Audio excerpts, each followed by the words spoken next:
number did I just get? 7.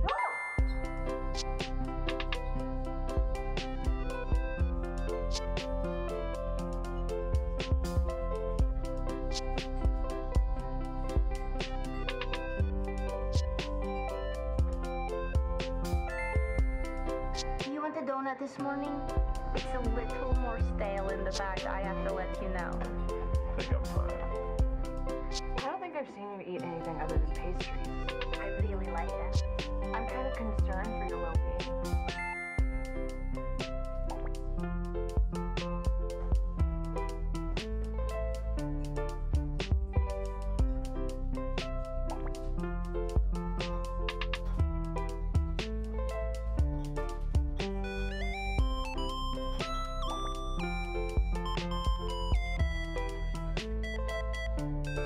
Have you always been an artist?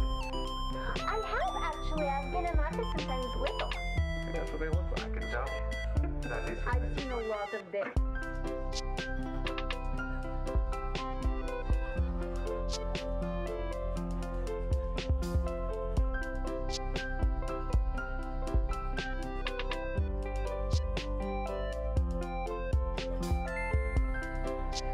Chester, were you like laughing to yourself last night? It's like kind of obnoxious. Sorry.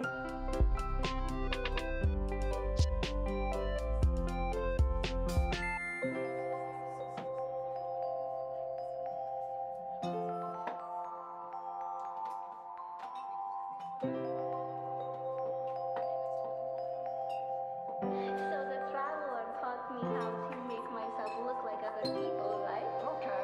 So I made myself look like my mom, and then I lured him out onto our balcony, and he was wearing nothing but like this girdle of hers. And then I locked the door.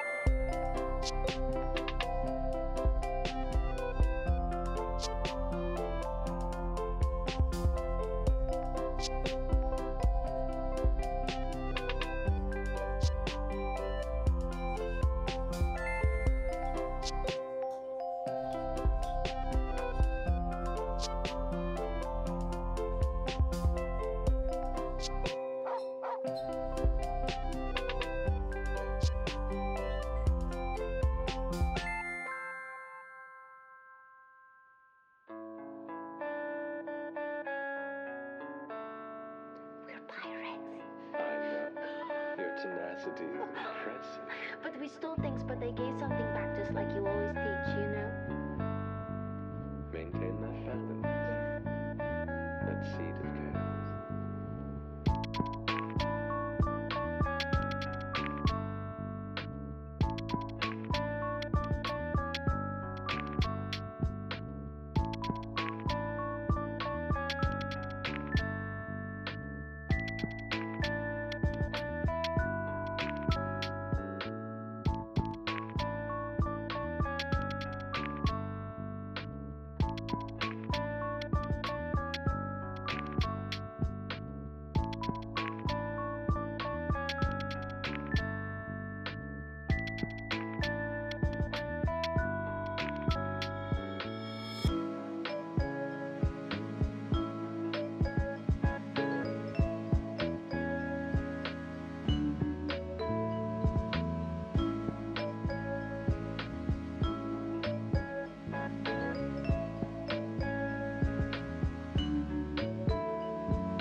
Well, good morning, stream.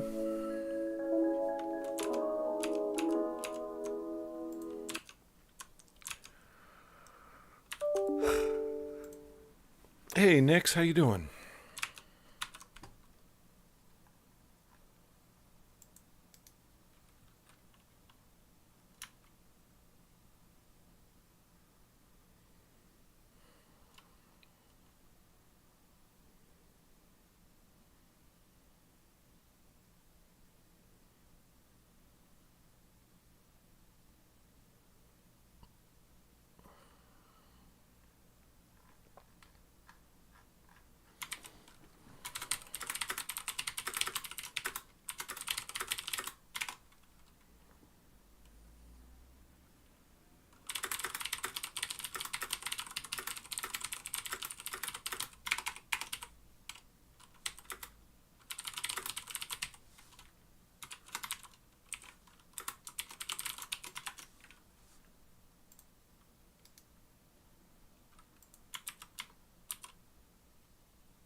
Good morning, Lady Timmerer. Sorry, we're just setting up to get back in the booth and keep recording.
Okay, we're getting distracted. Rein it in, people. Rein it in. Audiobooks, Lifemage dawning, recording. Day 11. Oh boy, how's the throat doing today?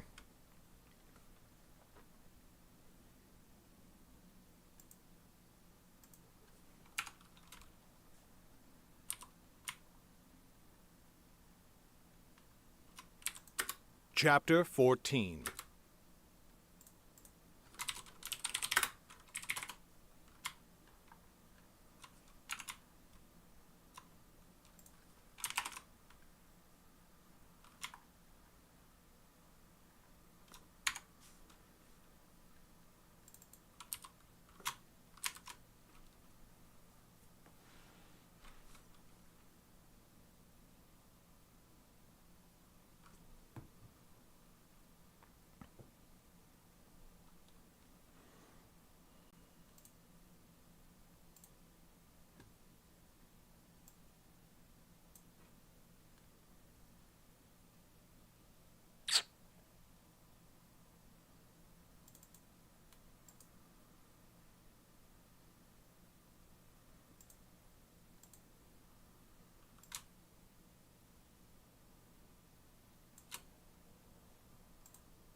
No worries, Nix.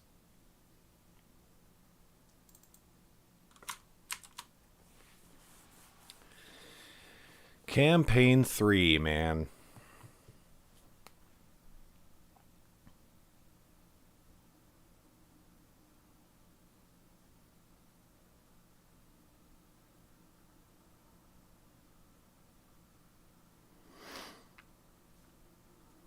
That show has got some kind of... Critical Role in general has got some kind of curse about their 30s. Their episodes in their 30s.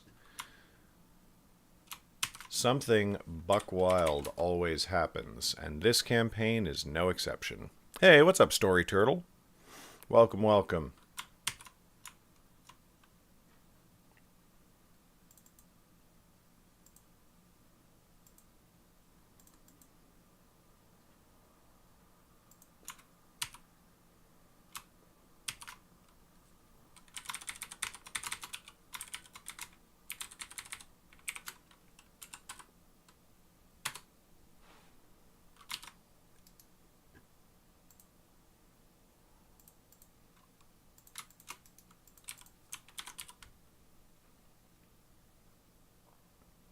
Yeah. Yep.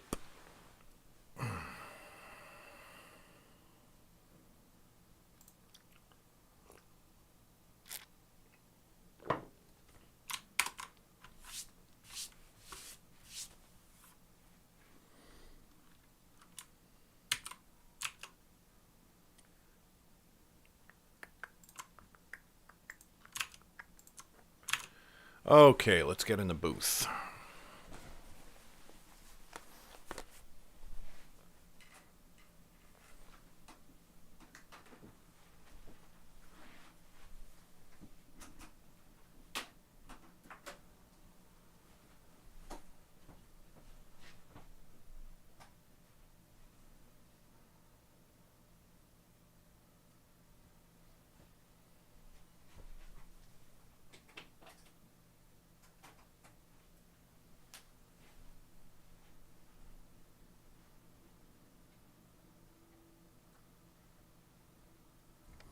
Here we are. Check, check, check.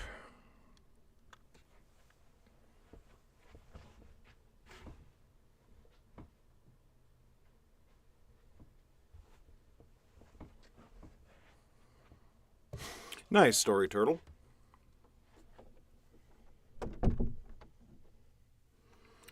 Well, by all means, hang out and enjoy.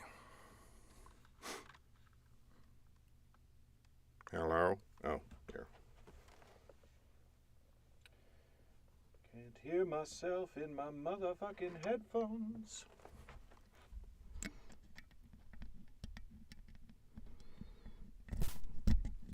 There we go.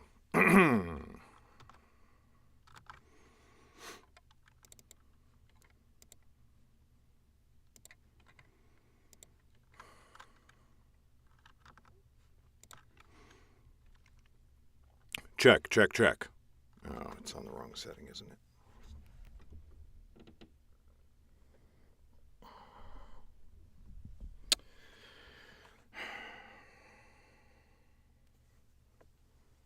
Yeah.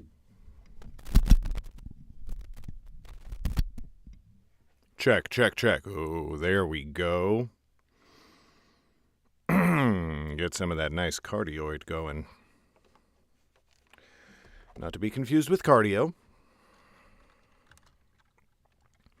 Okay, Lifemage Dawning, recording day 11, beginning as always with 30 seconds of silence, starting now.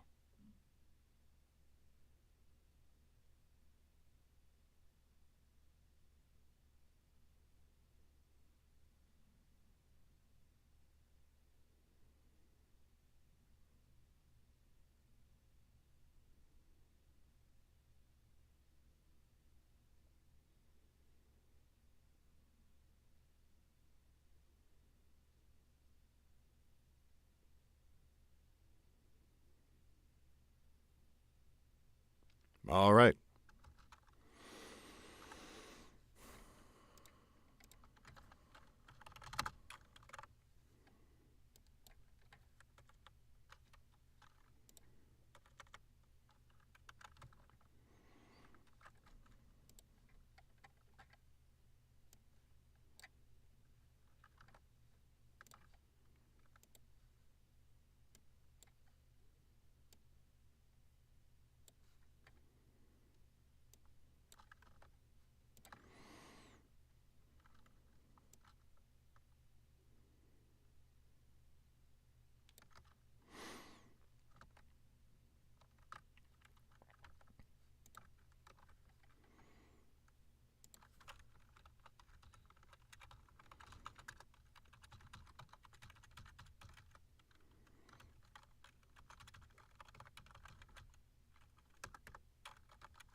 Okay.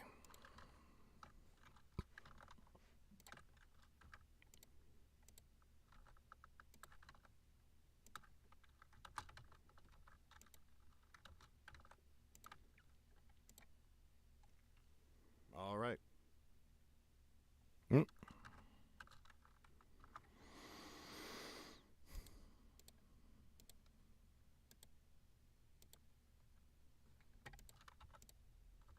All right.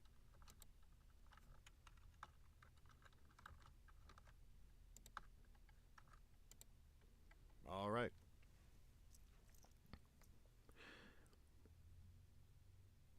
Chapter 15. Journeys into History. Lifemage Dawning, Chapter 15. Journeys into History. They spent all that day gathering a list of books to begin their search and locating what they could among the shelves. The library's organization was somewhat arcane, and they were helped not at all when they realized Flip knew nothing about it. But Sylvan and Oris managed to puzzle it out, and Oris learned it with surprising speed and skill. Then, when at last they found their first books and began to read, Sylvan and Flip were surprised again when Oris closed her tome after an hour before the end of the day. Incorrect. Sylvan and Oris managed to puzzle it out, and Oris learned it with surprising speed and skill. Then, when at last they found their first books and began to read, Sylvan and Flip were surprised again when Oris closed her tome an hour before the end of the day. "Giving up," said Flip. "What?" said Oris, frowning. "Of course not. I'm finished." "Finished?" said Sylvan. "With what?" "With this book." Oris held it up with a confused look. Flip looked down at his own book. It was only slightly thicker than Oris's, yet he had not quite reached the halfway mark in it. Sylvan had read about the same. "How much of it did you read?" he asked. Oris scowled at him and came over to grind her knuckles in his hair. All of it, you great ass. Mayhap you have little wish to be here, but I'm searching for knowledge that could save my life. I think you could give the search at least most of your attention. I'm studying the very hardest I can, said Flip, swatting her hands away. And certainly more than I ever intended to do again in my life, particularly in this place. How was I to know that an oaf with arms like ale barrels would also have a scholar's mind? Hardly, said Oris, though you shouldn't be surprised that the orphanage at least taught me to read. The day ended with no great revelations. When they left through the front door, Melly gave Oris and Sylvan a deep blow. When they left, he's taught me to read. The day ended with no great revelations. When they left through the front door, Melly gave Oris and Sylvan a deep bow and Flip a horrible grimace. I adore that woman, said Flip with a grin as they stepped out into the early twilight. We shall return tomorrow, said Sylvan, and I think we should come later in the day. The students will soon return, and it will serve us well to get used to staying up all night. This idea sounds worse and worse by the moment, said Flip. And do you have a better one? Said Oris. By all means, let's have it. Flip scowled. Not yet, but trust me, I'm thinking on it. They stayed up late that night, Oris and Flip deep in their cups, and all of them discussing their plans for how they would pursue the knowledge they sought. The next day they returned to the academy just after sundown. This time Melly did not even glare at them through the hatch before letting them in, though she still eyed Flip with deep misgiving plain in her eyes. This quickly became their routine. They would study until the glass roof began to lighten with dawn, and then they would retreat from the academy, only to return after nightfall and resume their studies. After a few days, the students returned to the academy just as Dasko had said they would, but it hardly mattered. The students were still asleep when Oris, Flip, and Sylvan left each morning, and they had mostly retreated to their dormitories before the three arrived each night. Flip always took them through the passages where he said they would encounter as few other people as possible, and even when they chanced upon meeting a Beverschneed Hingeberderferdigber. Rhea, you can't be here. I'm too nervous. I'm too nervous to do this when you're actually actively listening. I can't do it, Rhea.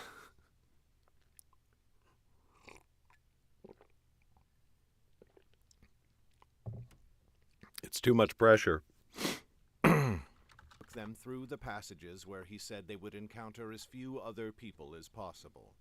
And even when they chanced upon a member of the faculty, Flip explained who he was and dropped Dasko's name, and they were allowed to pass unhindered. It seemed an alumnus returning to use the library was not so rare as all that. Though the nighttime schedule did wear upon them all over time, they also found themselves growing more and more comfortable in their little nook on the third floor.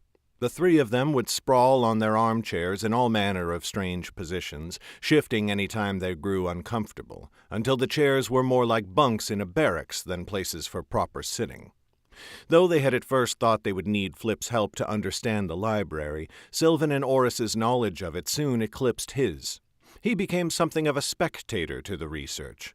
Oris was surprised to find that while Flip had a good memory for a book once he had finished it, he had a tendency to get his words mixed up, as if they were turning them football. He had a Oris was knowledge of it soon eclipsed his. He became something of a spectator to the research. Oris was surprised to find that while Flip had a good memory for a book once he had finished it, he had a tendency to get his words mixed up, as if they were turning around themselves in his mind. When she and Sylvan realized this, they would relieve him of any tome that was particularly wordy or difficult, dividing the work to give him materials he could more easily absorb. Soon he began to tear through them at a rapid pace, and he no longer complained about their studies so loudly as he once had. But despite the long hour they put...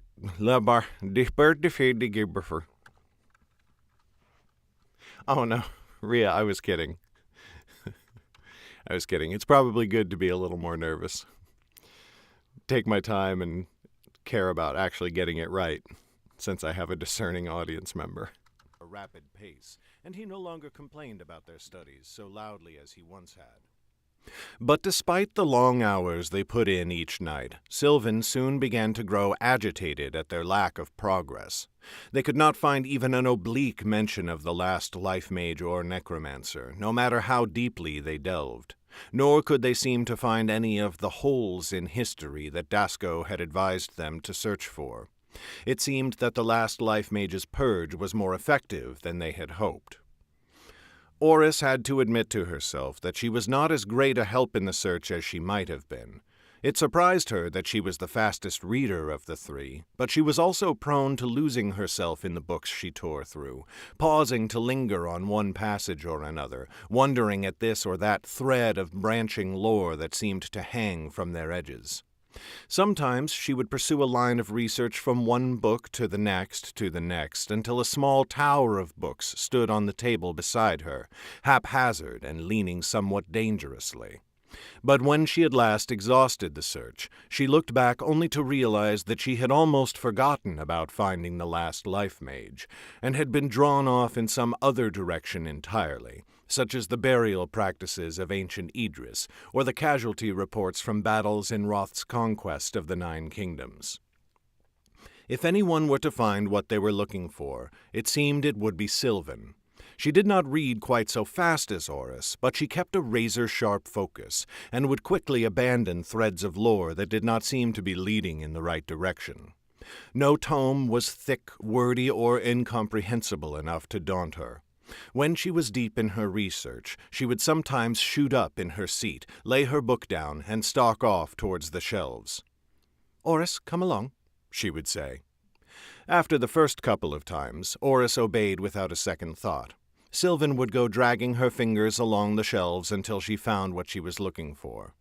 If she could reach the book when she found it, she would pull it down and walk briskly back towards the little nook, mumbling, "Never mind," and Oris would smile behind her back as she followed. But if the book was on one of the upper shelves, Sylvan would snap her fingers at it and say, "That one."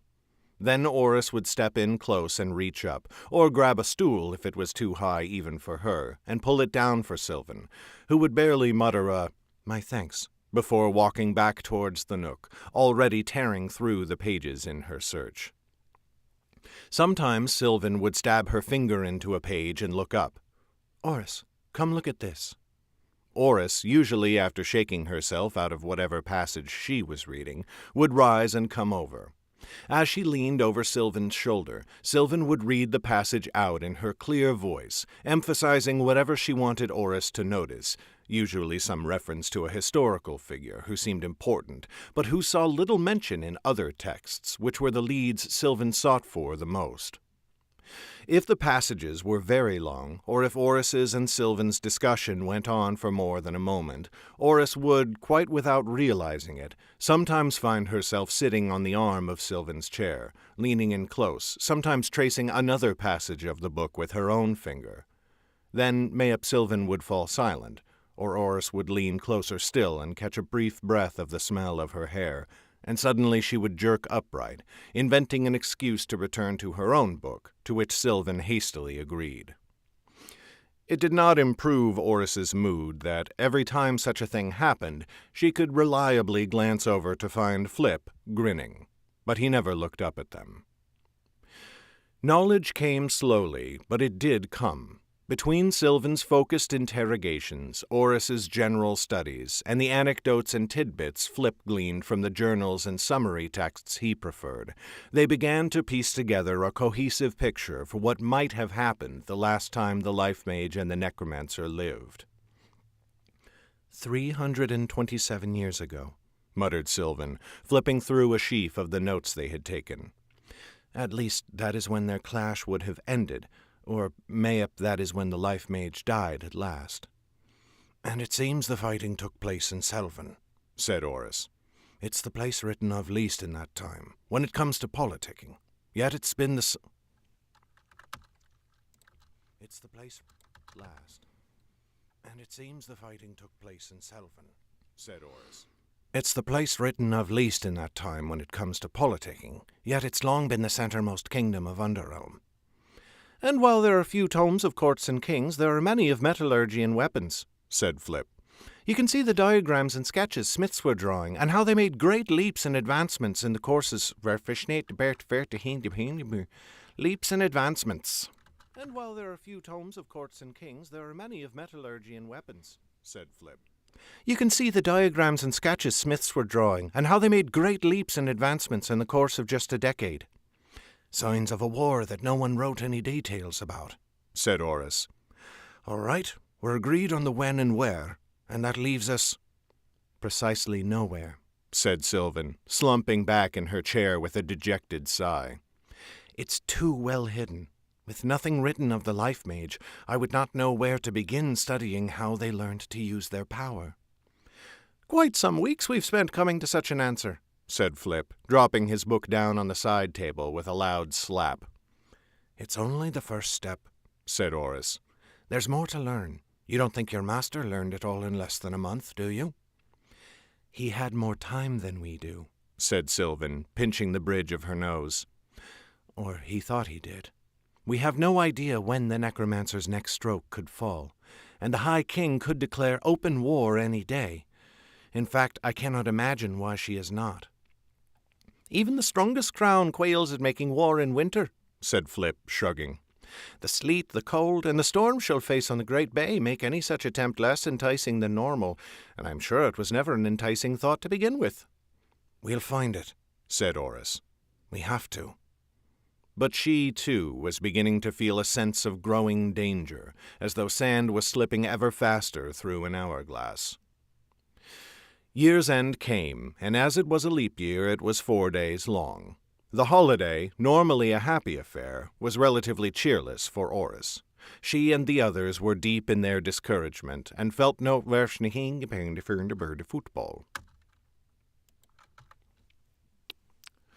Coffee, coffee, coffee, coffee, coffee, coffee, coffee, coffee, coffee.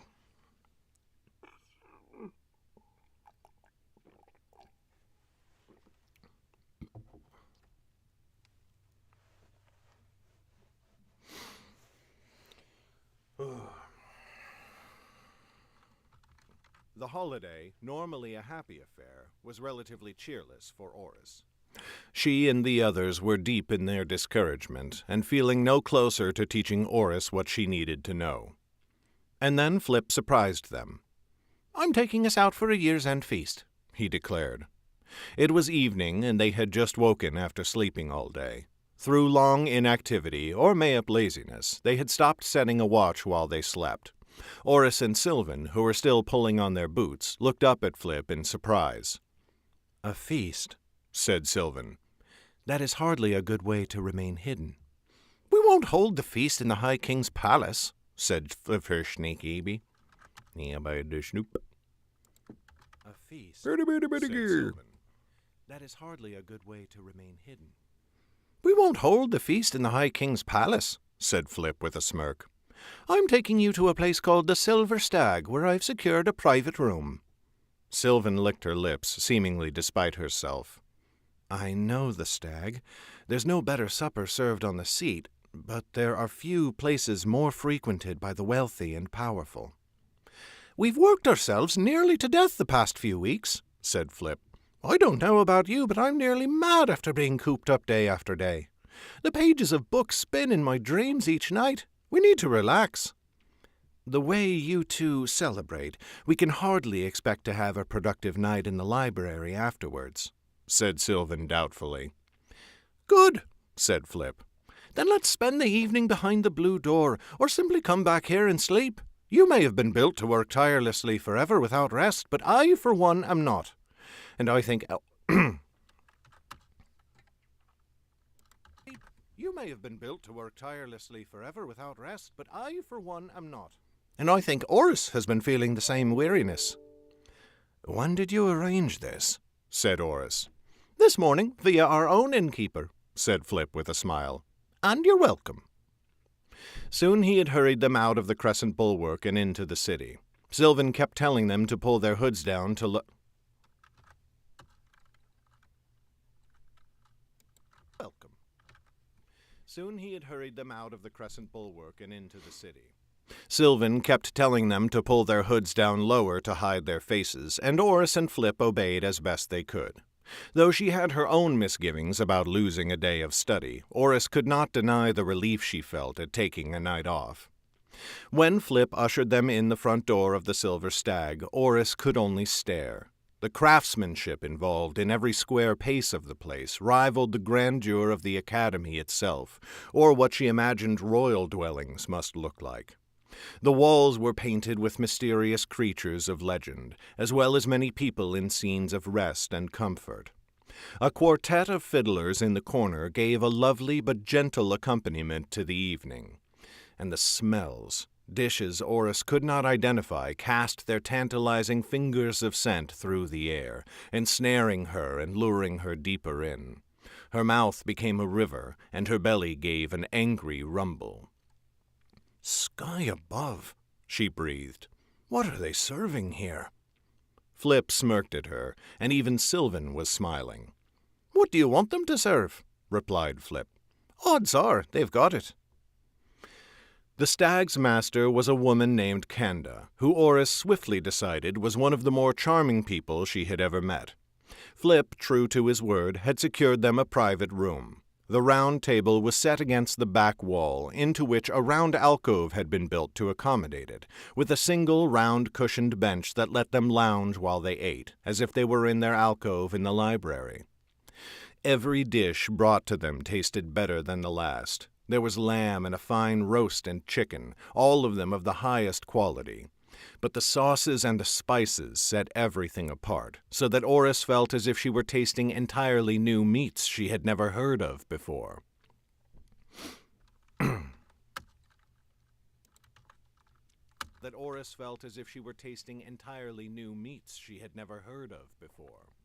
Flip sat in the middle, and he insisted on Oris and Sylvan trying everything, even feeding them tiny morsels so that they would not have to reach across the table. Oris and Sylvan also offered each other selections they particularly enjoyed, but they did not feed each other, and there was a curious tightness in Oris's chest when she saw Flip pushing food between Sylvan's lips. She might have imagined it, but Sylvan seemed to be studying her very closely whenever Flip did the same for her. The wine, too, was exquisite, and the Stag seemed to have anything else to drink that they could possibly wish. Flip ordered a bottle of his favorite brandy, and he scowled jealously when Oris asked to try it. But in fact it turned out that he had ordered 3 glasses to go with the bottle, and he poured it generously with a laugh when it came. Sylvan sipped gingerly at her wine and had none of the brandy, but Flip and Oris caroused just about as hard as they ever had before. Soon the 3 of them were giggling, Flip and Oris leaning on each other's shoulders as they recounted tale after tale of their adventures before meeting Sylvan. But with the situation hanging over their heads, it was only a matter of time before things became somber once again. It happened when Flip was telling a story, one of many, of Oris preventing him from making a fool of himself. "I am eternally ashamed," said Flip, burying his face in his hands. "She was tall and had a sharp look to her, the greenest eyes you've ever seen. But Oris told me afterwards that she was barely more than a girl, and looked upon me with nothing more than slightly horrified amusement. I don't even remember what I said." "You mustn't be too hard on yourself," said Oris, chuckling.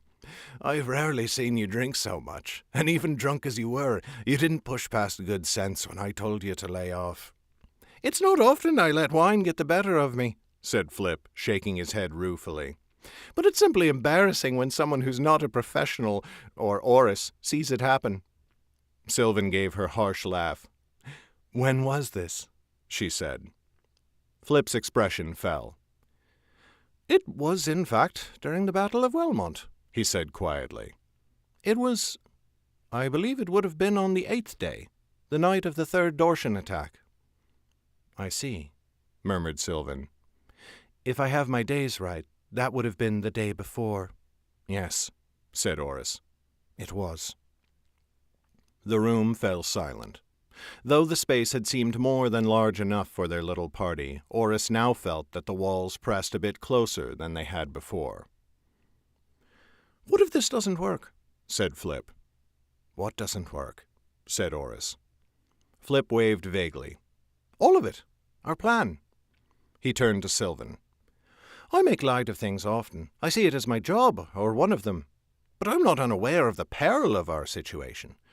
Is it time to think of an alternative, in case we can't find the answers Oris needs? I am always thinking of alternatives, said Sylvan. I have some in my cloak pocket, as it were, in case our situation should grow more dire. But all of them involve informing others of not only Oris's existence, but also her location. That is something I still wish to avoid. And as for me personally, I know...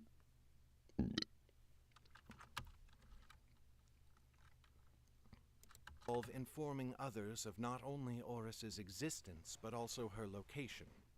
That is something I still wish to avoid. And as for me personally, I know no one else who would have a better way to help us than Dasco. But you do know others, Oris pressed. Other friends of your master, Mayep. Sylvan suddenly glowered. One in particular, but I would not bring you to him unless I had no other choice. Who is he? Said Flip. He was... Well, it is not quite so simple, but you might say he was my master's master. He taught Jordell of the Lifemage in the first place. Flip and Oris looked at each other incredulously. You mean there's someone else? In the first place. Flip and Oris looked at each other incredulously. You mean there's someone else out there who knew what your master knew? Said Flip. Why in the dark below haven't we gone to him at once? He knew very little compared to Jordell, said Sylvan, though he often pretended at greater wisdom than he had. But he knows something, said Oris. That's more than we've got. You say that easily, yet you do not know him, spat Sylvan. I can think of few people in Underrealm who I despise more. He shrouds himself in a cloak of righteousness, and then he uses that cloak to smother and choke the life out of any joy or enjoyment that comes into his view. You have both served in fighting forces. You know drill sergeants, and you will have met some who were good and some who were awful. The awful ones are those who enjoy using power as a cudgel to beat their underlings into submission, all to satisfy their own arrogance. This man is among the worst of that sort. He will abuse and harangue everyone in his power endlessly to the point where they break. Then he will offer the most half-hearted of apologies, even while he blames you for his mistakes, and tell you that he is only passionate because of the importance of his mission, because he knows that if you know the mission, you cannot deny the truth of what he says. And then hardly before the apology is out of his mouth, he will return to his berations and his castigations, finding your every worst thought about yourself and tromping on it, until you would rather throw yourself from a tower than live a moment longer with the shame he has made you feel. His name is Cal, of the family Endil, and I would march you straight into the High King's palace before I brought you within a league of him. Sylvan looked down. Her hand had clenched into fists as she spoke, digging her nails through the wood of the table and carving furrows into it. Slowly she forced herself to relax, flexing her fingers and taking 2 long, deep breaths. Oris reached across Flip and took her wrist. I believe you, she said softly. I believe he is what you say he is. Let us not speak of him again. Flip nodded. Sylvan gave them both a weak smile. That I can agree to easily. And though I have no wish to end a pleasant evening on a sour note, I think it is time we left. Already we have stayed overlong.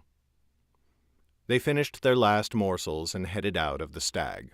The crowd in the front room had only grown with the lateness of the hour, and they had some trouble navigating.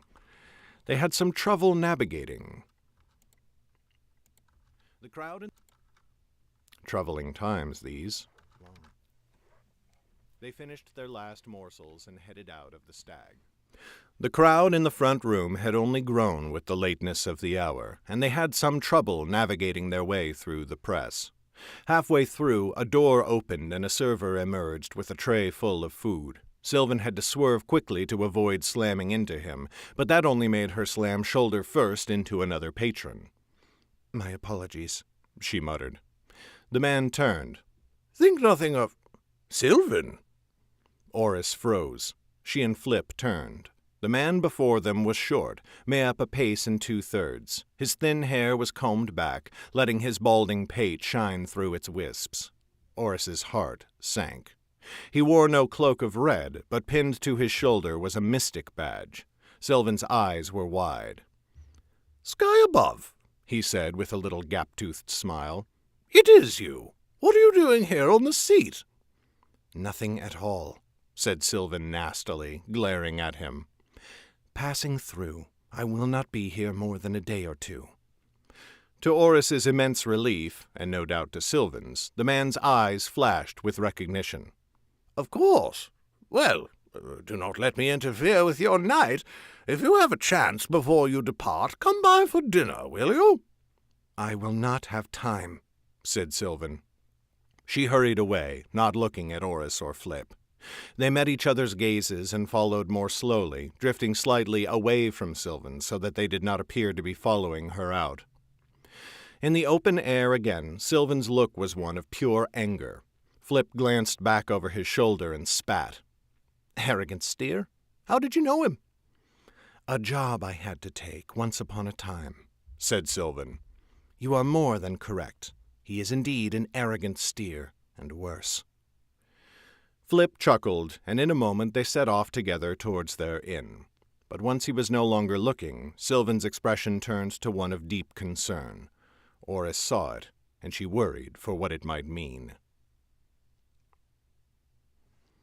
Scene break. 2.5 seconds of silence.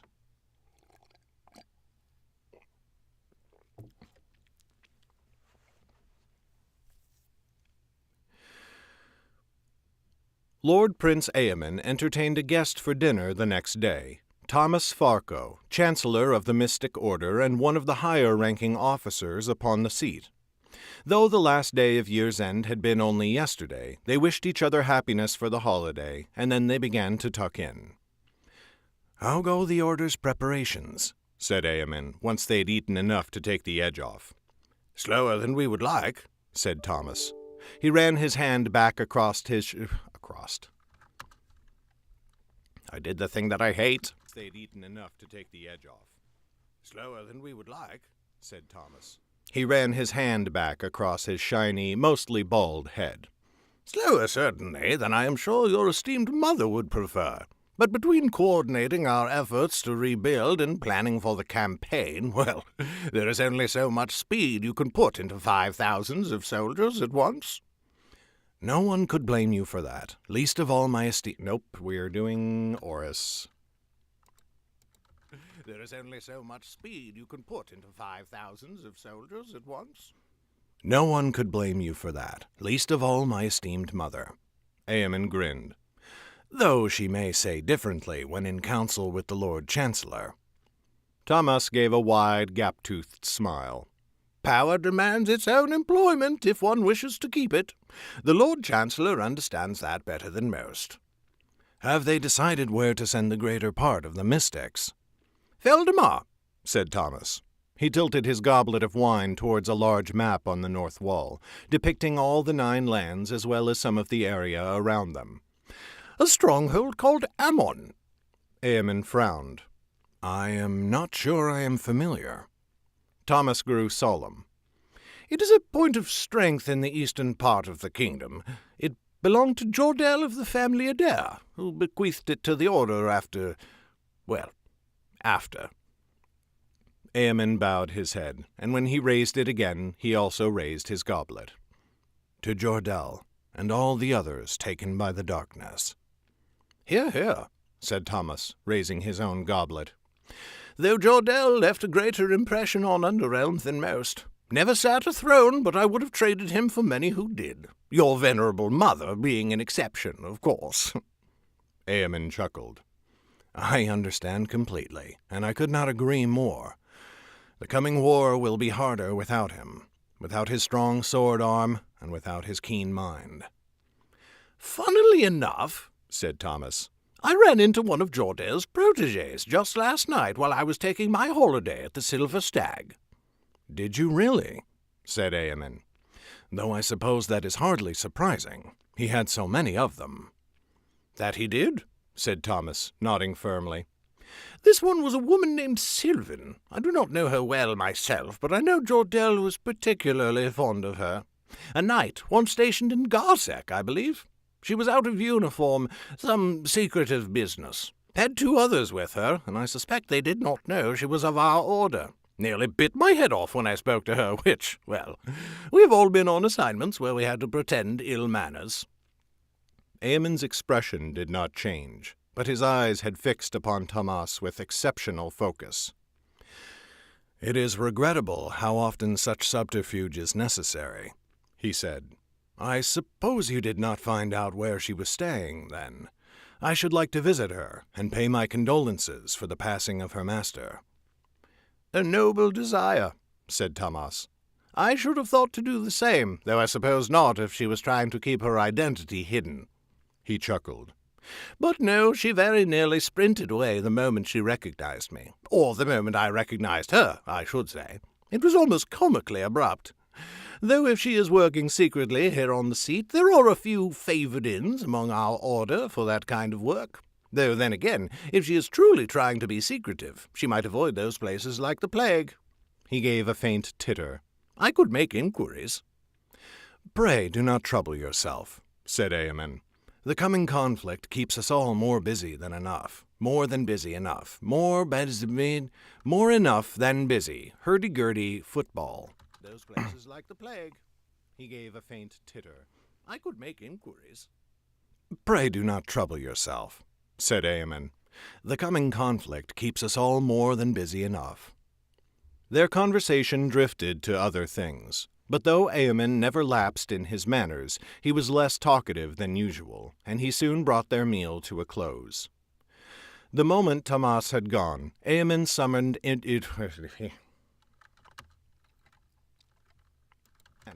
He was less talkative than usual, and he soon brought their meal to a close. The moment Thomas had gone, Eamon summoned Idulin of the family Steth. When Idulin came, he found the Lord Prince pacing back and forth in his chamber, and Eamon looked up with grateful relief as Idulin entered. "Idulin," he said, "thank the sky, I need you to do something for me."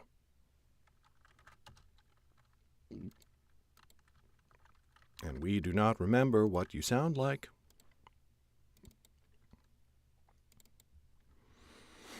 "Your Excellency, you are astute as always. I bring a summons from the High King."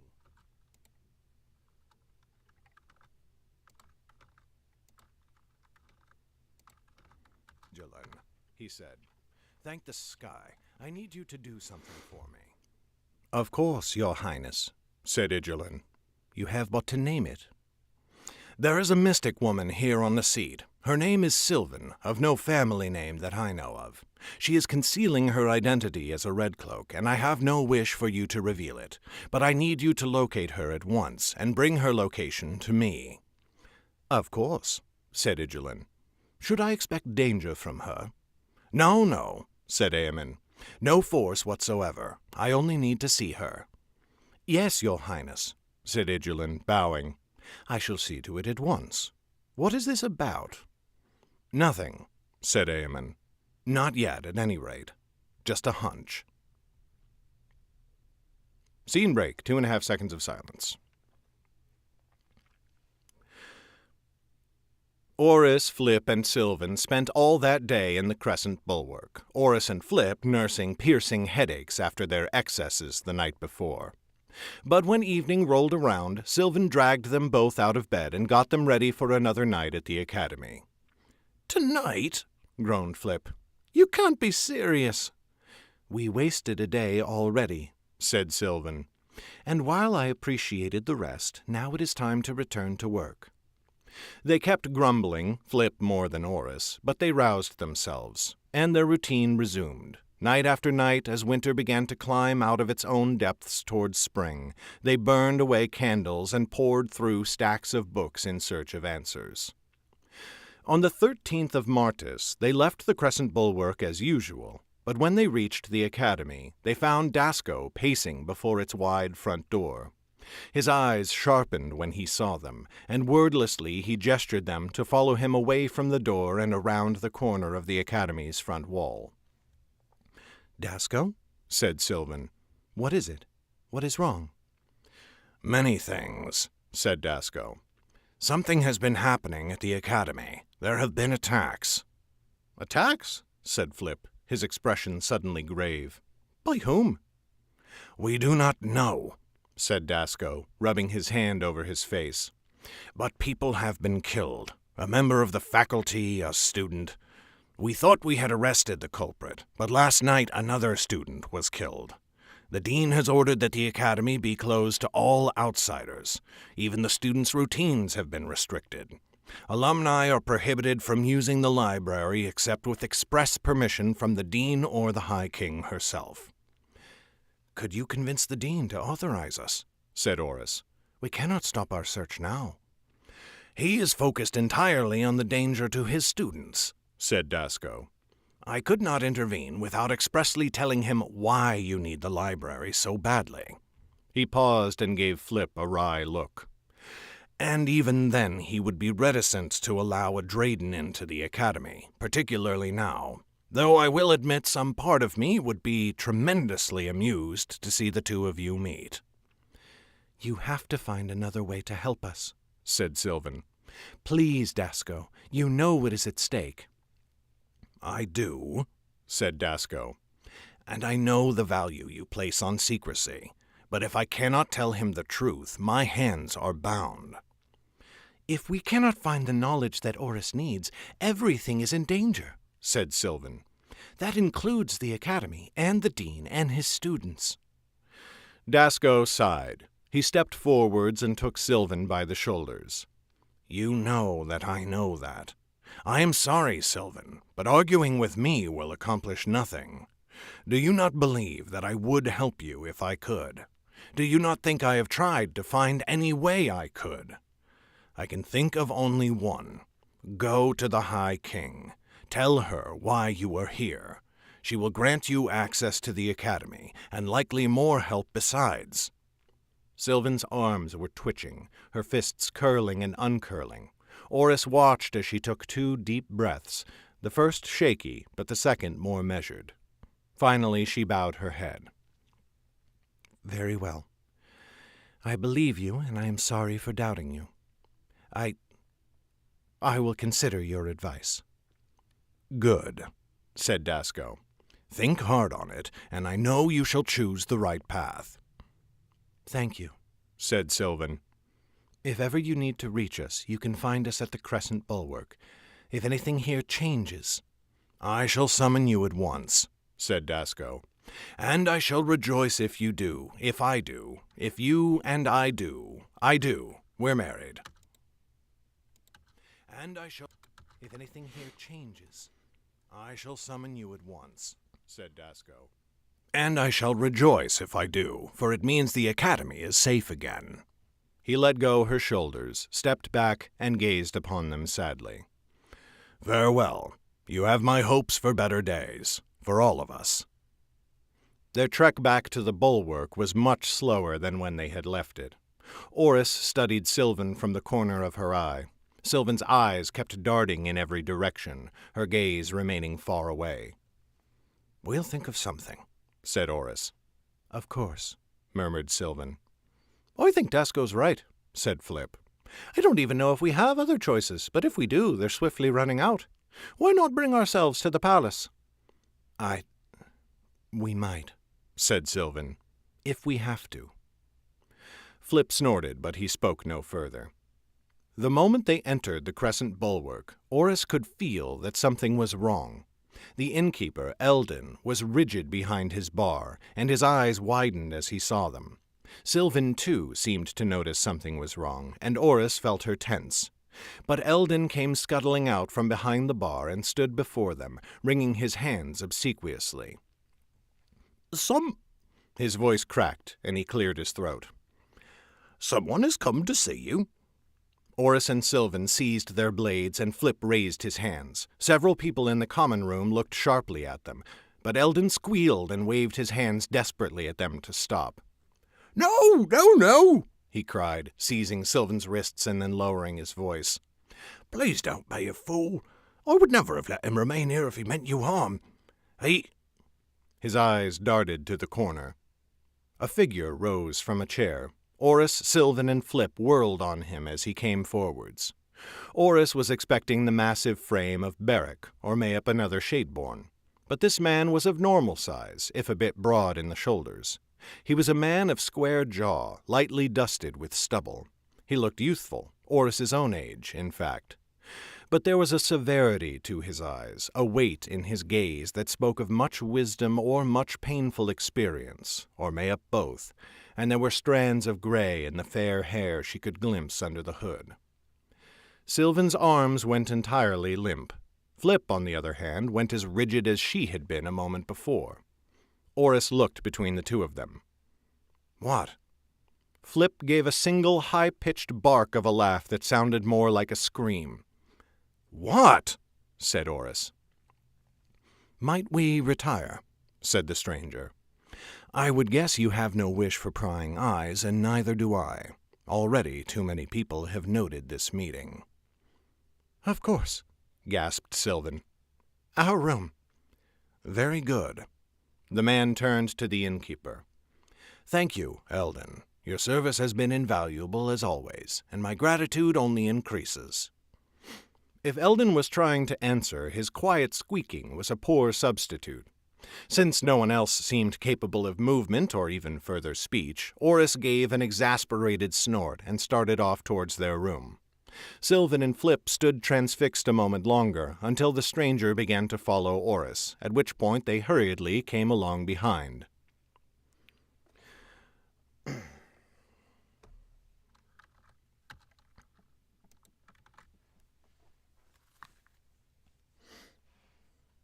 "Hello, my wife. You're calling me."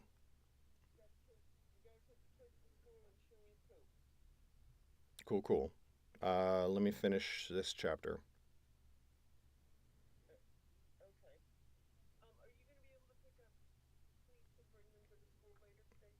Yeah. Can I talk when I come down? I'm on stream and I'm in the booth and everyone's listening to me. Haha. Okay. Love you, bye. Till the stranger began to follow Oris, at which point they hurriedly came along behind.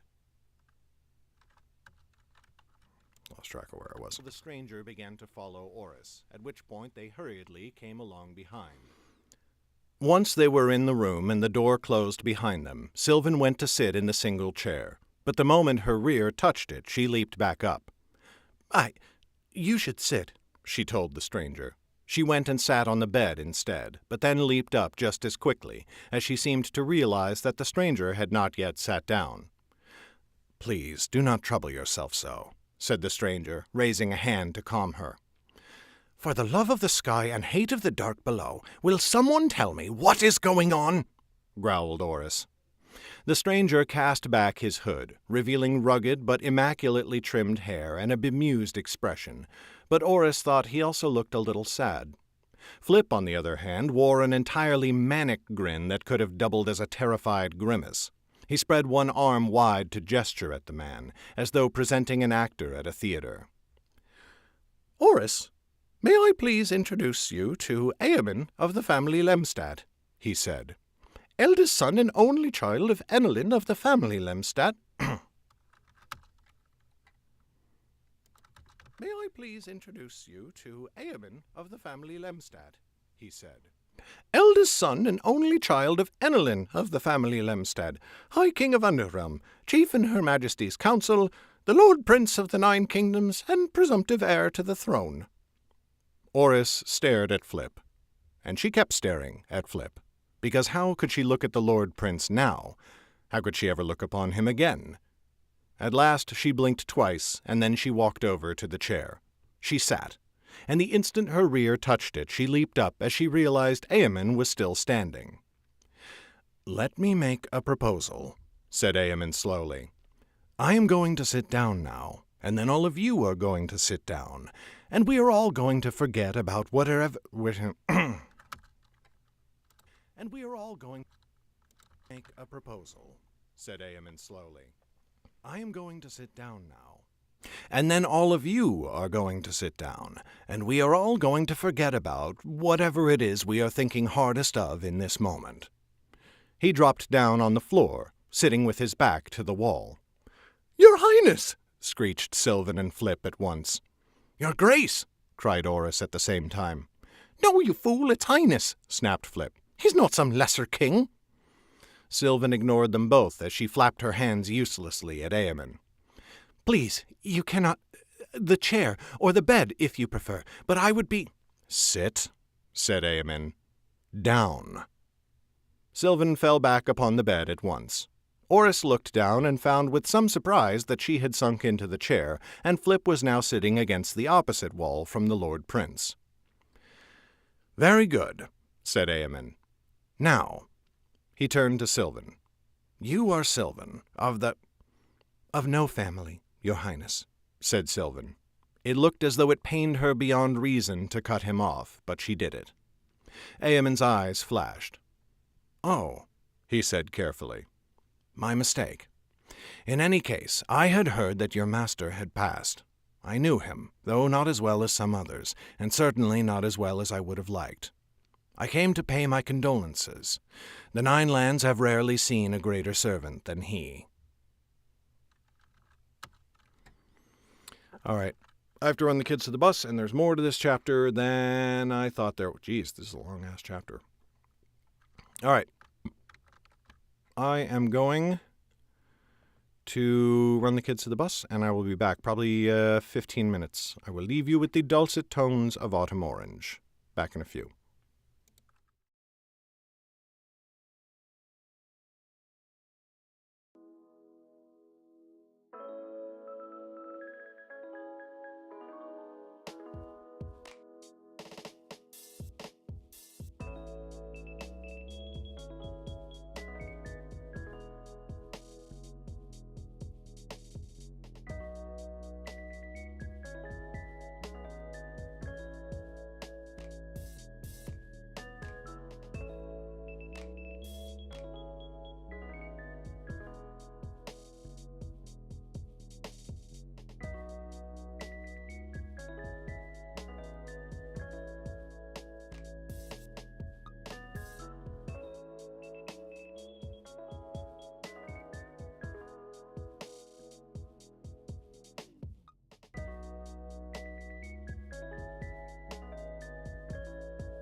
It's safe to say that this first case is closed. So we could open some sort of private investigation service. That's what we should do. Out of the tent.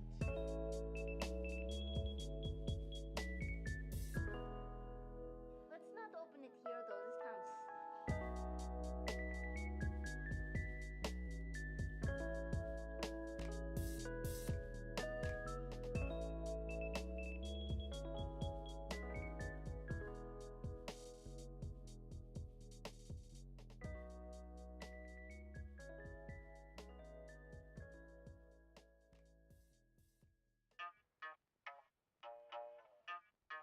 What's your name? Galen Westman. I like your name. Thank you. Have you heard of the Traveler? Galen. Of many travelers, but Have you heard of the Traveler?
What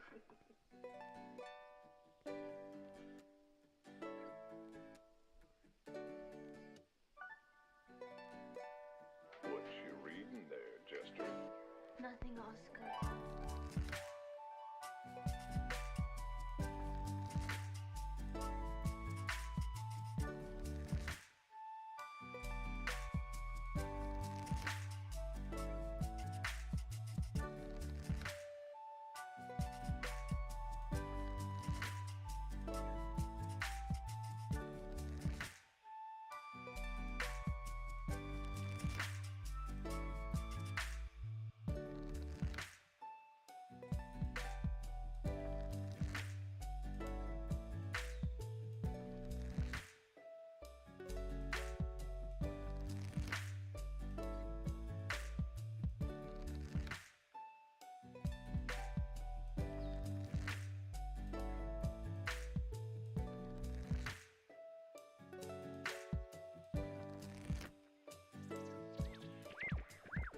Oh, Oscar, thank you for saving. It's for you.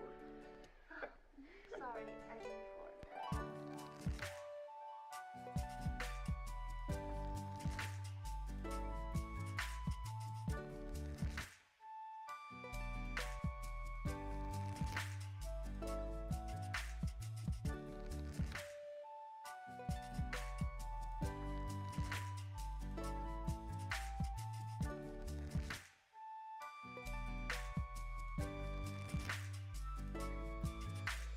You know, it's funny because, like, you know, we read all these books and stuff, and that's not at all the way love is described. You mean the porn books? Well, are they like porn though, or are they just like the way relationships are for real though? Well,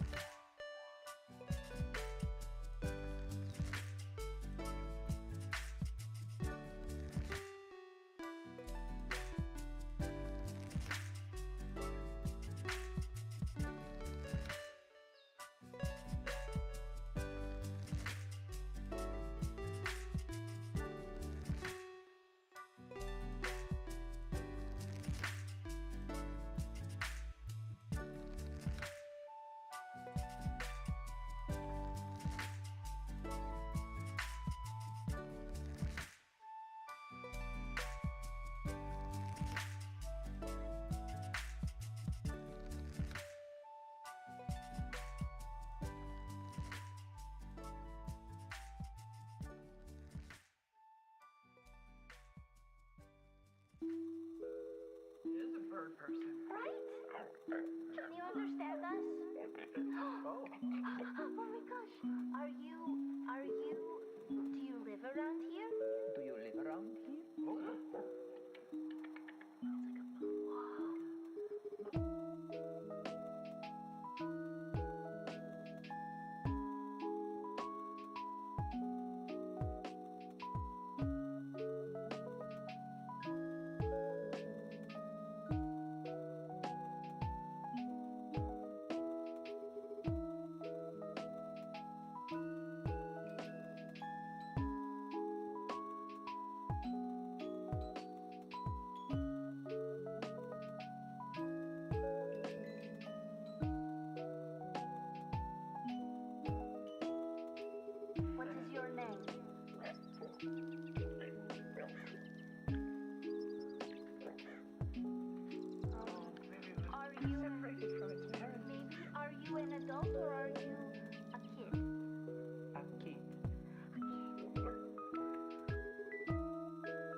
Kiri. Kiri, you're 4 years old? That's so wonderful. What were you doing here? What is this place?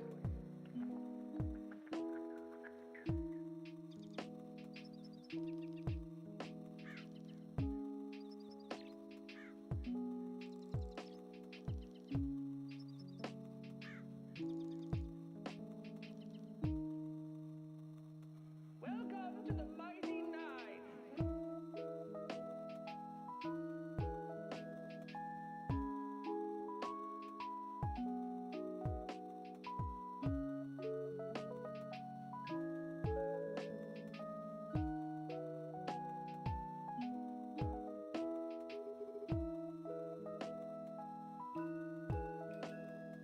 Hi, Kitty. I'm just thinking about you. In front of this really big tree, and it's pretty cool, and I wish you could see it. I miss you. Chester, I miss you. Come eat your food.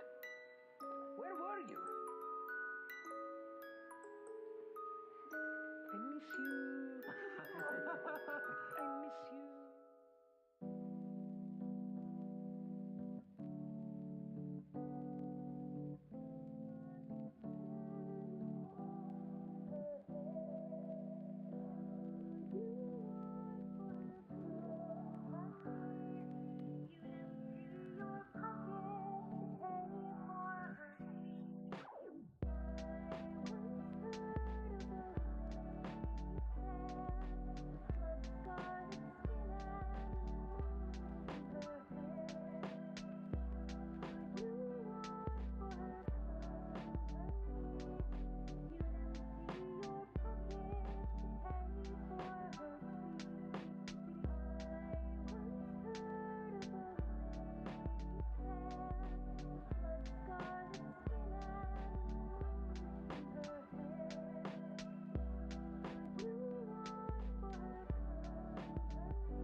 She doesn't see everybody because she's super, super famous. Yeah, the name has made itself known all along the coast. I mean, you'd be lucky to find yourself in her company. At least that's how I've heard it.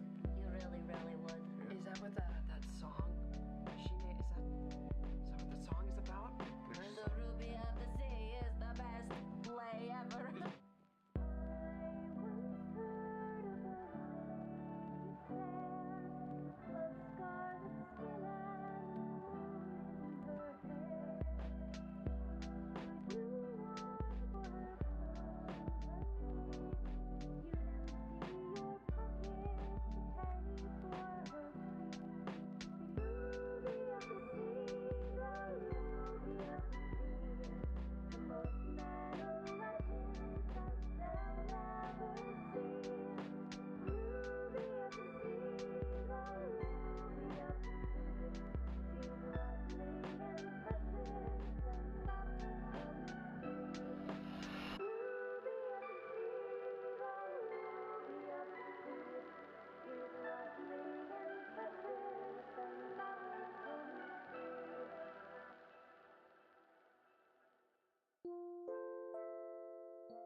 Are you all in love with her now? She's a striking woman. Stunning. Very impressive. Would she sing with you? When you're alone? Well, yeah, she sang to me all the time. Did you sing with her? Sometimes.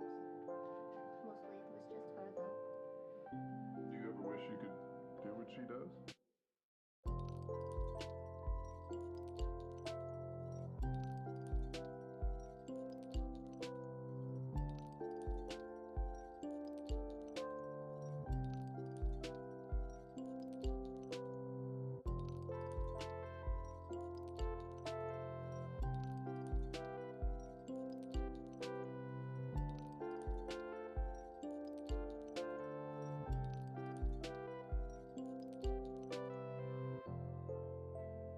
Be that pretty and graceful and Yeah. sing really good and have a bunch of people think she's wonderful. Yeah.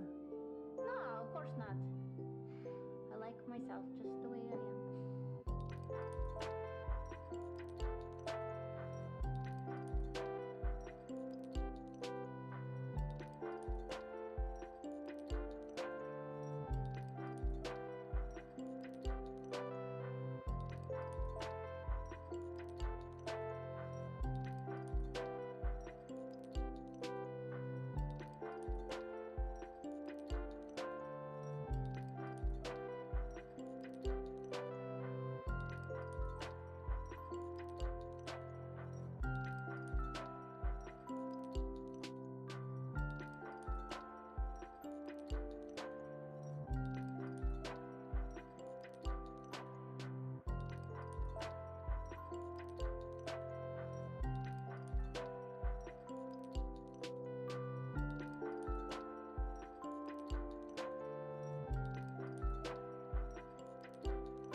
I think you're pretty and graceful and pretty graceful.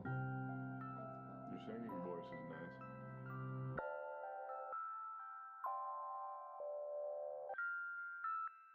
When did you hear me sing?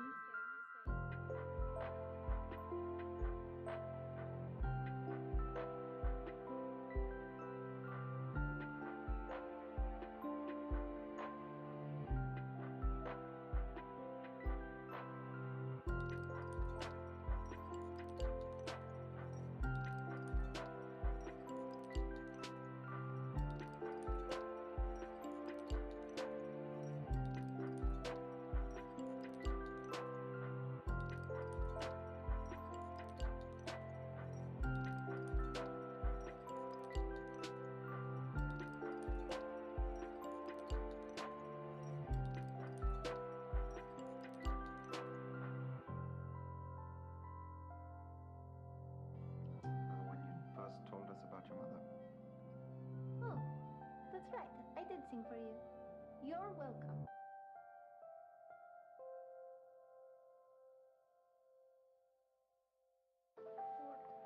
Have you ever seen anything like this before? Mm-hmm. Really? Yeah, they're beautiful. I've never seen anything like this. Last thing you want to do is jump in there, though. That is a bad time. Yeah, jellyfish sting, and it's quite painful. Sometimes things that are the most beautiful are the things that can hurt you the worst. Are you worried about where we're going?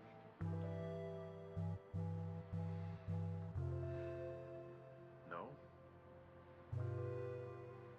No, I'm more anxious to get there. The curiosity, I suppose, overrides my fear. That's good. You're not afraid that this captain is going to hurt you?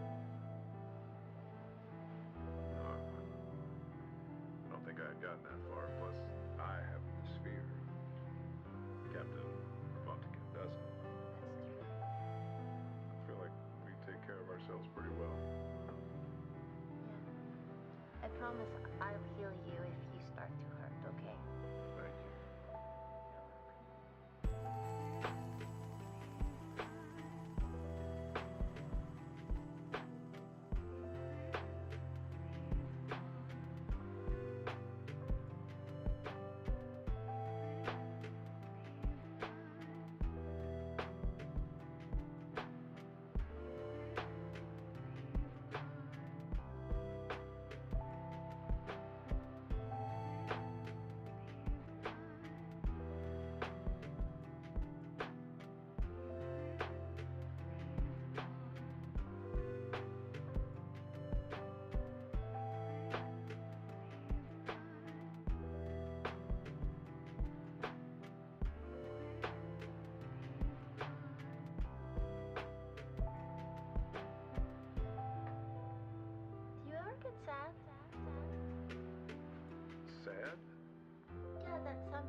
out the way you were hoping?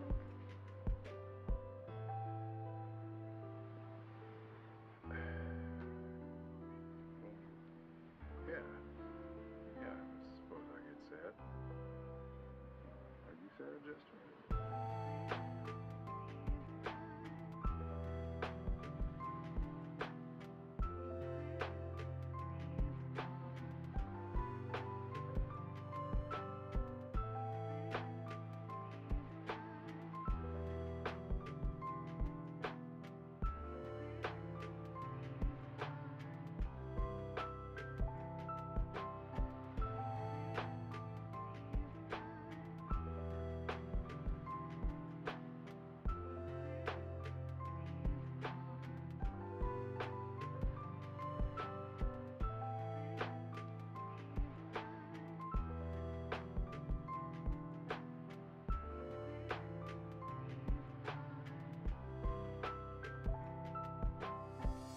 Only sometimes.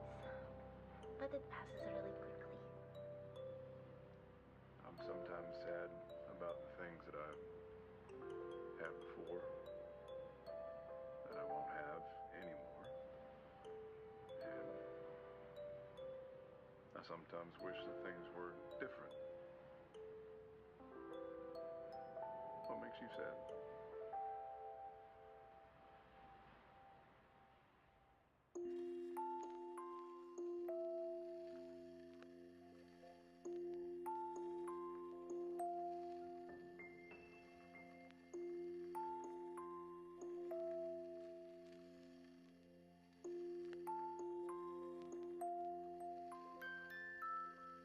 Hi, Mom. I got the new spell. I want to say thank you for the package you sent. I'm here to see the Ruby of the Sea. No, I know. Just tell her. Tell her. The little sapphire is here to see you, Ruby. You can talk to her tonight. You can talk to her tonight. We can go back upstairs. Come on. I'm sorry, what?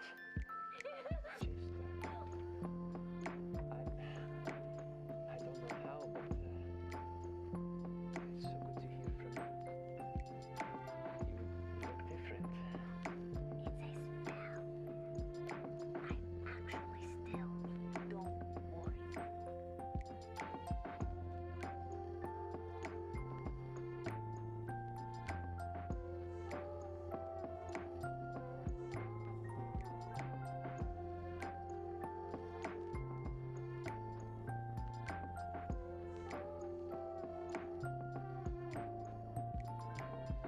Mama, stuff happened at the docks, and we had to leave very quickly. Please take care of Nugget for a while. We'll be back, I promise. And I love you very much, and I'll be home soon. Thank you for letting me know, Chester.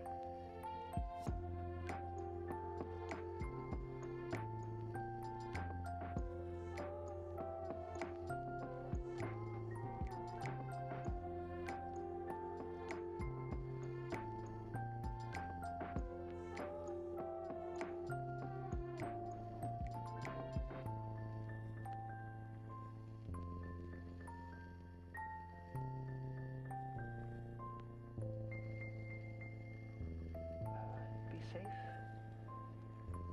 be bright, and make me proud. And come back soon.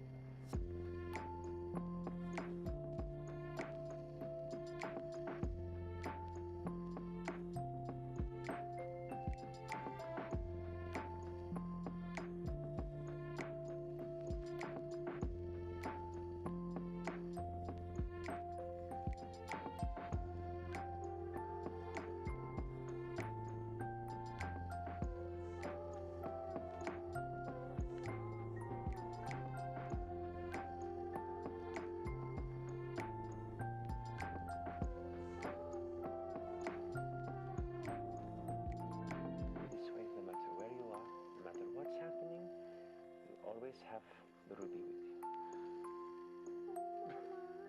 Thank you so much. I got you something too. What did you get me? It comes from an island in the middle of the sea. Very, very sweet. Just like your little sapphire. No.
Okay, we back.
My condolences. The Nine Lands have rarely seen a greater servant than he. For the first time, Sylvan's overawed look faded. He did indeed pass, she said somewhat stiffly. And I thank you for your kind words. I know he would have been honored beyond measure by them. The honor would have been mine. In his life, he provided a greater service to Underrealm than I have been able to, restricted as I am by the politics of the court. Suddenly he leaned forwards and pressed his hands together where they hung limp off his lap.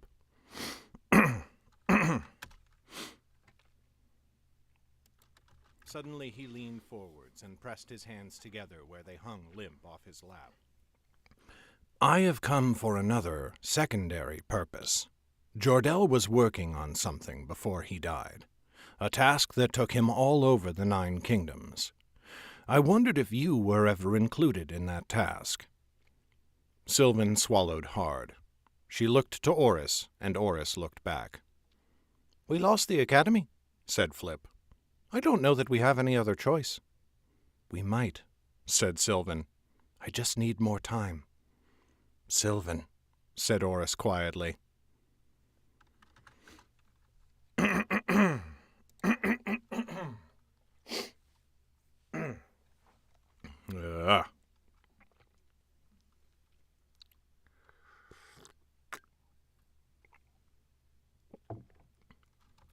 just need more time. Sylvan, said Oris quietly. Sylvan's gaze remained locked on hers for another long moment. Then, at last, she sighed and turned back to Eamon. Yes, she said. Yes, Jordell told me of his plans, and I aided him in... Yes, she said. Yes, Jordell told me of his plans. And I aided him in them, and we have succeeded. Though to my great pain, Jordell never knew it before his end. Eamon's gaze grew razor-sharp. You succeeded? But where? He looked between Oris and Flip, but Flip gave him a wide grin. Oh, not me, Your Highness. He pointed to Oris. Eamon looked at her. You are... He let the question hang. I have been led to believe that I am, Your Highness, said Oris. Eamon got to his feet, but before the rest of them could rise, he went to Oris and knelt before her chair. Sylvan tensed, and Flip's eyes were as wide as Oris had ever seen them. She felt more uncomfortable than she could believe as Eamon looked earnestly up into her face. You cannot imagine what your arrival means to me, to all of Underrealm, he said. He now looked as awestruck by Oris as Flip and Sylvan had been when first they saw him. Oris hated it. It was like he was looking at her as a thing, a strange and unknown creature of mystery and wonder, like an elf. I don't mean to be rude, said Oris slowly, but I wish I had never arrived at all, or that someone else was this thing that everyone else expects me to be. To her surprise, Eamon gave a sad smile. I think I understand. Then suddenly his manner grew brisk, and he rose to his feet once more. This time Oris, Flip, and Sylvan did the same. "Very well," said Aemon. "Now that we are here, we should act quickly. I shall need all of you to come with me to the palace. I will introduce you to my mother, and we can begin—" Again, though it looked as though she would rather—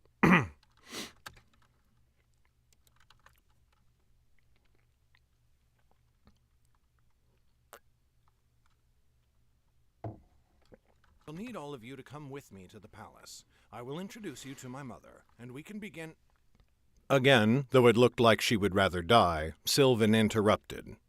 "We cannot do that, Your Highness. We have to keep Oris a secret." Aemon frowned, deep lines forming in his face.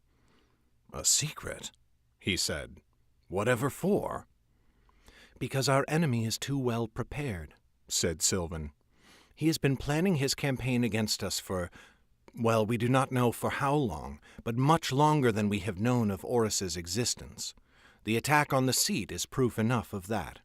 He distracted Her Majesty in Wellmont and drew her strength there, and when she was exposed, he enlisted Dulmoon's aid to depose her. Only good fortune saved Underrealm then. Who knows what other kings have heard his whispers in their ears? All of us are on the back foot. Revealing Oris would only make her a target." "Of course the High King would understand that," said Aemon. "She would know we had to keep Oris a secret from the world at large." "Secrets don't—"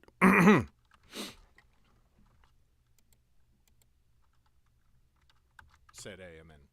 "She would know we had to keep Oris a secret from the world at large." "Secrets don't exist in the palace, Your Highness," said Flip. "Meaning all due respect. I'm personally of the opinion that you're right and we should tell Her Majesty, but I don't say that any under illusion—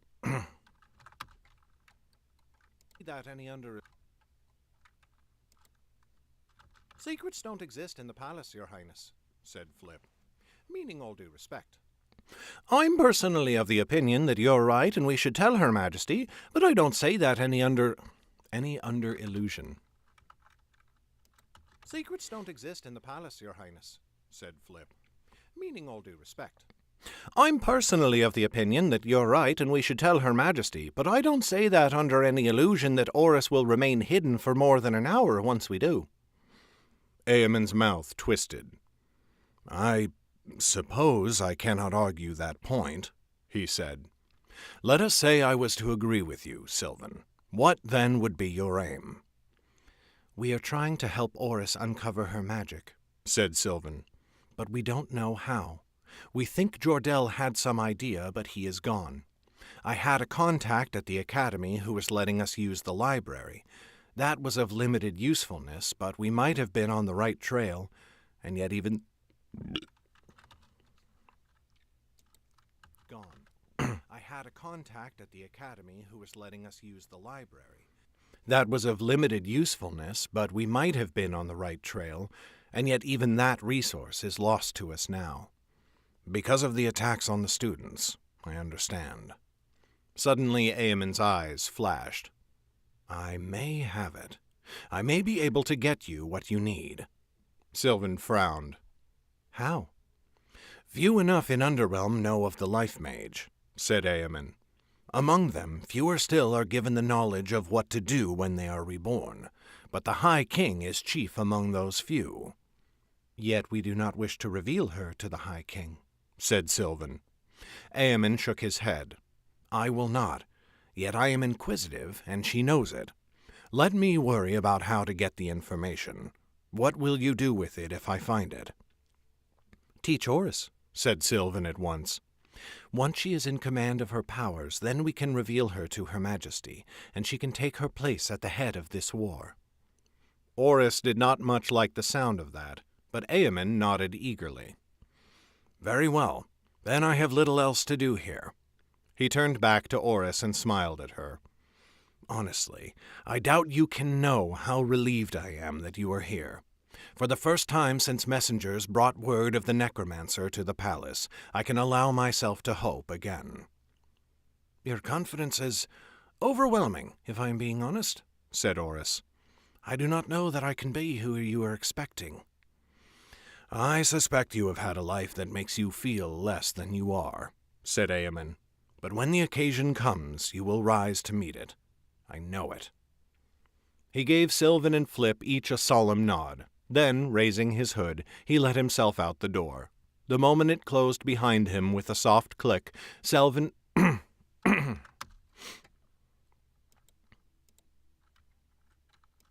Flip each a solemn nod. Then, raising his hood, he let himself out the door. The moment it closed behind him with a soft click, Sylvan fell back upon the bed, staring at the ceiling. "Sky above," she breathed. "Sky above." "And dark below," said Flip. "Do you really think he can keep the secret?" said Oris. "What if the High King realizes what he's doing?" Sylvan shook her head. "He is the Lord Prince. He has grown up in the court. I doubt there are any minds in the 9 lands sharper than his, or more skilled at hiding things. If there was one agent to send into the palace to help us without telling anyone else, I could not have chosen a better candidate." Oris nodded, but she stared doubtfully at the door through which Eamon had left.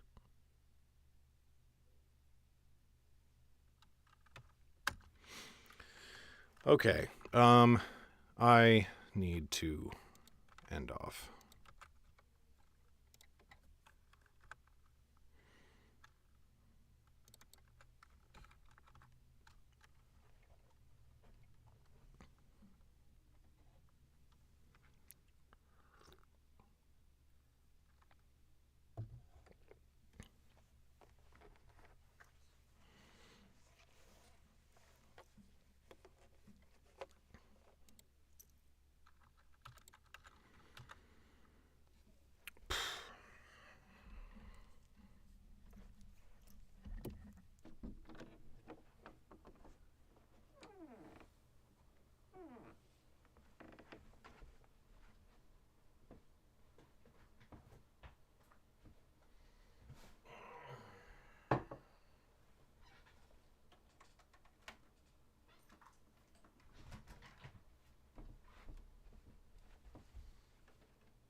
So, who are we rating?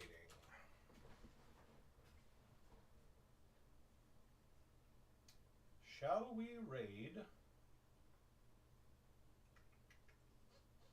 read Nicaria. Jagtress! Unfortunately, you are arriving right as I am about to end off and raid someone, but nevertheless, it is lovely to see you, dear. Let's read Nicaria, who is doing the arts. Our new type is go.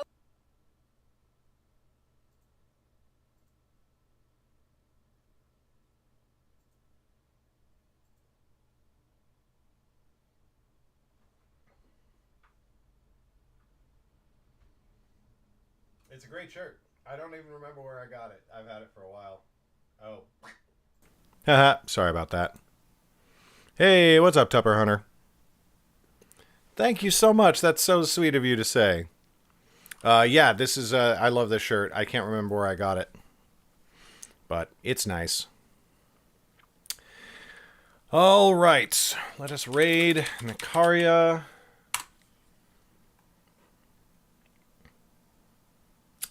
She is drawing art, currently drawing the Pokemans. Oh, boy. And I am probably going to nap for a little bit before I have to start getting up and running various errands. No, Jagtress, no. You have so much to live for. Don't die. Oof, boy.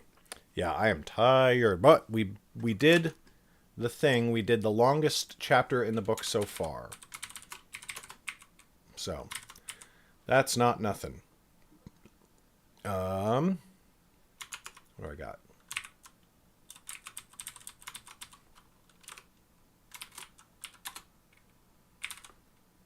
Oh, yeah. 7,757 words. All right. But that's enough for me for now. I hope that you all have a wonderful, glorious day, and I will try my best, Jactress. Peace out, everyone. I will catch you next time. Bye.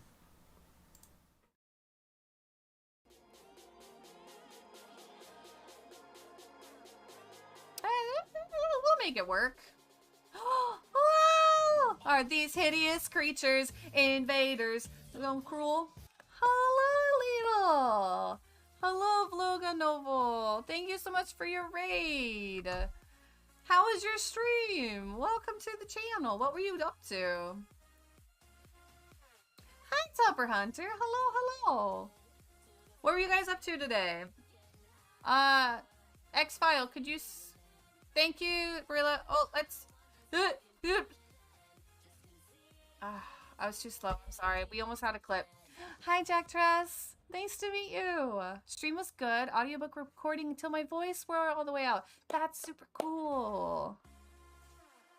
I keep telling myself I'm going to do that. Joking, he was talking and discussing writing bit.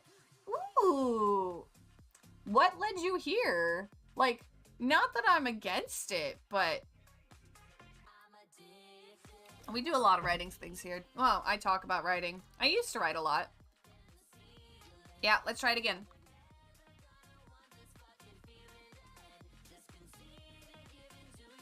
I guess you either have it disabled or whatnot. But yes, guys, go give our love for our new person. I'm gonna go press buttons. Pressing buttons. Muting things.